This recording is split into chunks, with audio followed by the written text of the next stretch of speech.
Nouvelle édition sur LCF à la une de l'actualité de ce jour. Un appui aux forces de l'ordre et de sécurité togolaises. Une aide du gouvernement des États-Unis pour contribuer à leur mission de paix. La signature d'accord a été faite ce jeudi à Lomé. Ils sont en atelier de formation depuis 2 jours à Atapamé. Les leaders des organisations paysannes sont sensibilisés sur le respect des droits des femmes. Et puis à l'international, Mariano Rajoy, empêtré dans le scandale Barcenas, le Premier ministre espagnol s'est expliqué devant les députés. Le chef du gouvernement rejette toute idée de démission. Mesdames, Messieurs, bienvenue sur LCF pour cette nouvelle édition du journal. Le gouvernement des États-Unis appuie les forces de police et de gendarmerie du Togo dans le cadre de leur intervention dans les missions de paix sous l'égide des Nations Unies. Cet apport est concrétisé par la signature ce jeudi entre l'ambassadeur des États-Unis et le ministre de la Sécurité et de la Protection civile d'une lettre d'amendement. Le coût total est estimé à 1,5 million de dollars américains. Ugatipo. Engagé sur le front côté des forces coalisées sous-régionales dans le cadre de la mission multidimensionnelle intégrée des Nations Unies pour la stabilisation au Mali MINUSMA, le Togo contribue au retour de la paix dans ce pays.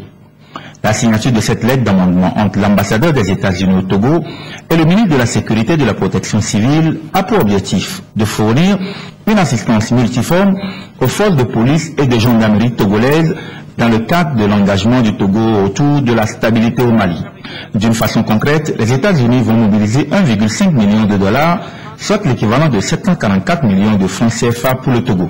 Cette somme va servir à la formation en 3 cycles de 140 agents de police et à la rénovation d'un espace dédié à la formation des forces de police au centre d'entraînement aux opérations de maintien de la paix de Lomé.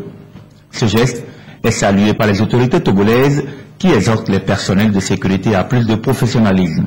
S'il est évident que les forces de sécurité soient bien formées pour atteindre les objectifs de sécurité nationale, il est encore plus et mieux lorsqu'elles sont appelées à l'international au sein des forces coalisées de plusieurs États, avec la cohérence nécessaire à leur efficacité que leur imposent les standards des Nations Unies.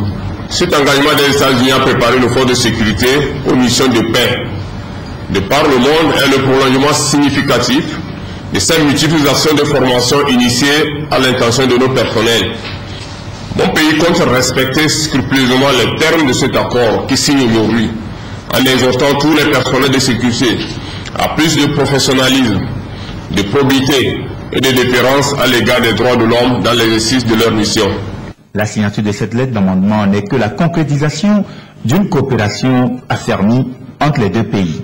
Le gouvernement des États-Unis est fier d'appuyer la République togolaise comme pays contributeur importante de forces de police à la MINUSMA. L'objectif du gouvernement américain est de renforcer globalement le pays contributeur des forces de police telles que le Togo afin de leur permettre de contribuer davantage au maintien de la paix en Afrique et peut-être même dans le monde entier. Les États-Unis et le Togo espèrent donc à travers cet appui renforcer la lutte contre la criminalité transnationale, les trafics d'armes, les trafics de drogue et autres, la cybercriminalité.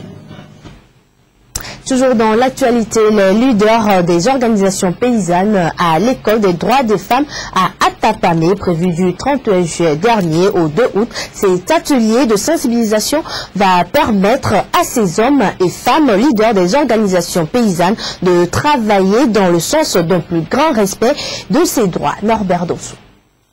Sélectionnés parmi les leaders des organisations paysannes au plan national, ces participants, 30 au total, réunis ici à Atapamé, vont pendant 3 jours s'enquérir des notions essentielles sur les droits des femmes et les inégalités dans les rapports de genre, afin d'œuvrer à faire évoluer les relations hommes et femmes dans les communautés et dans les organisations paysannes. Nous espérons qu'à la fin de cet atelier, ces hommes et femmes leaders de leurs organisations auront acquis des connaissances en matière de droits des femmes et qu'à partir de ces connaissances, ils sauront s'organiser pour travailler avec leurs pairs au sein des organisations pour le respect des droits des femmes dans les organisations. En deuxième lieu, nous espérons également qu'ils pourront également travailler à changer les mentalités au sein de leur communauté pour que les droits des femmes soient respectés. Cet atelier de formation et de sensibilisation qui va s'étendre aux autres régions du pays s'inscrit dans le cadre du projet Femmes et paysans ouest-africains contre la pauvreté. Un projet qui ambitionne par ailleurs de relever les enjeux de la participation des femmes aux instances de prise de décision afin d'assurer une participation égalitaire et une prise en compte des besoins et intérêts de chaque partie. Nous vous en parlions hier, le mercredi 31 juillet, la journée de la femme africaine. À cette occasion, l'ONG La Colombe, en partenariat avec Carrefour International, ont organisé un spectacle dans la préfecture de Vaud. Objectif, sensibiliser les populations sur les violences et les discriminations en rapport avec le genre. La salle de réunion de l'hôtel de ville de Vaughan transformée en salle de spectacle. Sur scène, des acteurs mixtes, membres de l'ONG La Colombe avec leur partenaire Carrefour International, une ONG québécoise. À travers le spectacle, ils véhiculent un message de non-violence. Pendant 2 heures d'horloge, ils ont offert au public un spectacle riche en couleurs, spectacle de contes, de poèmes, de danses traditionnelles et de théâtre.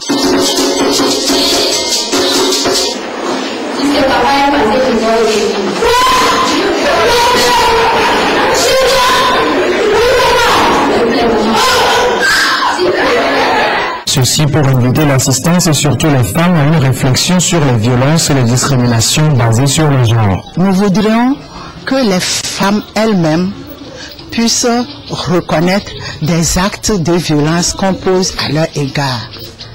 Il y a des actes de violence que la femme trouve banals. Elle se dit que c'est la tradition, alors qu'aujourd'hui, tout ça est considéré comme étant une violence. Une fois que la femme reconnaît ces actes de violence, il faut qu'elle soit en mesure de se protéger contre ces actes. Et ensuite, qu'elle soit en mesure de les dénoncer. L'ONG La Colombe et son partenaire Carrefour International mènent des actions pour dénoncer les actes de violence dirigés contre le sexe féminin pouvant causer à celui-ci des préjudices. Ils interviennent surtout dans la préfecture de Vaud où ces actes contre les femmes sont plus fréquents. Pour eux, l'objectif est d'arriver à faire cesser les violences contre les femmes. C'est un défi, c'est un grand défi, les violences faites aux femmes, que nous devons tous affronter, et aussi que ce n'est pas seulement le problème des femmes, mais que c'est aussi le problème des hommes. Tous ensemble, les hommes et les femmes de partout sur la planète, nous avons gagné à lutter contre ces problèmes de violence discriminatoire.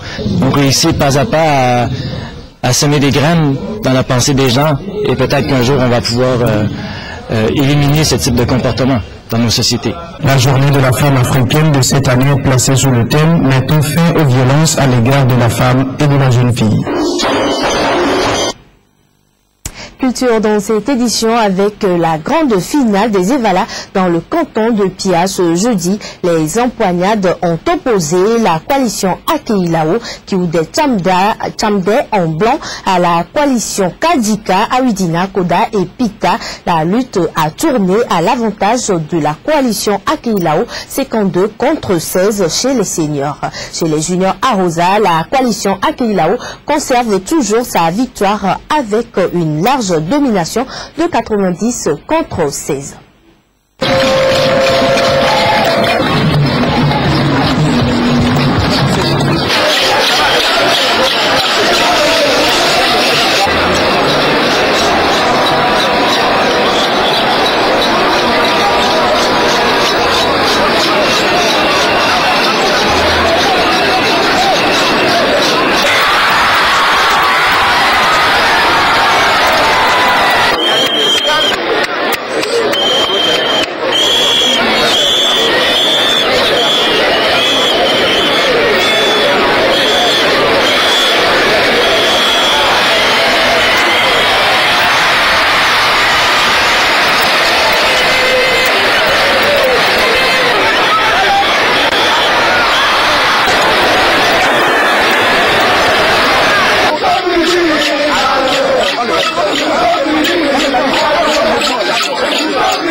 Mercredi, c'était la grande finale dans le canton de Pia également. L'on a lutté pour le compte de la demi-finale. Apolline Baki. Elle souligne les autorités politiques, administratives et traditionnelles, ainsi que cette population dans le canton de Bao pour la grande finale de lutte et Vala ce mercredi. Dans la rue, la coalition Chou, Kolide, Yade, Walide en bleu et la coalition Chambe, Bewo en blanc. Ardeur, ruse, endurance, toutes les techniques sont mises en pratique pour renverser son adversaire.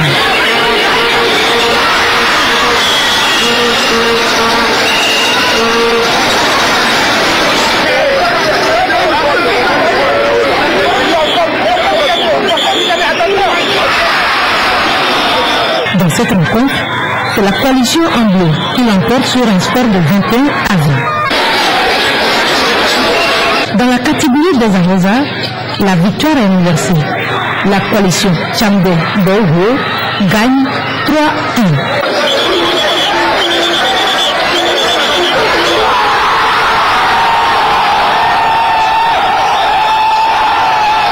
Dans le canton de Pia, on a lutté pour le compte de la demi-finale. C'est l'EPP central de Pia qui a accueilli les empoignades.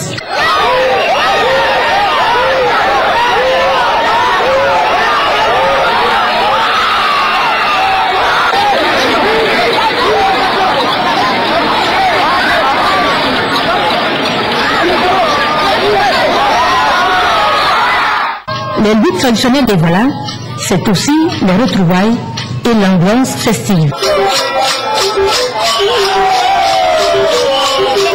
La grande finale dans le canton de Pia, c'est ce jeudi.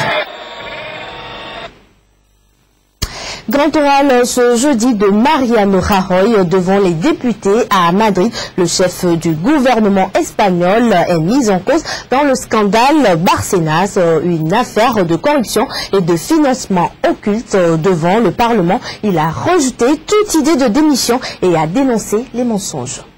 La pression était trop forte et les soupçons trop lourds. Le chef du gouvernement espagnol, Mariano Rajoy, a fini par s'expliquer devant les députés sur le scandale de corruption présumé dans lequel il est directement mis en cause. Le fait que je souhaite rapporter au Parlement se résume en quelques mots.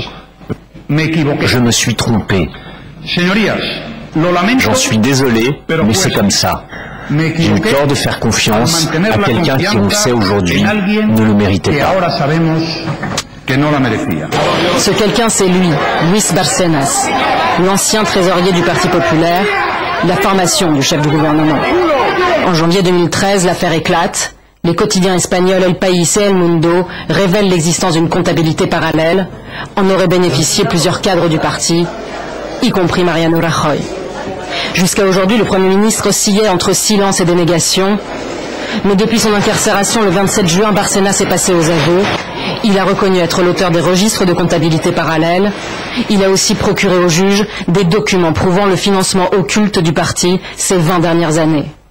L'opposition menace alors Rajoy d'une motion de censure et exige sa démission.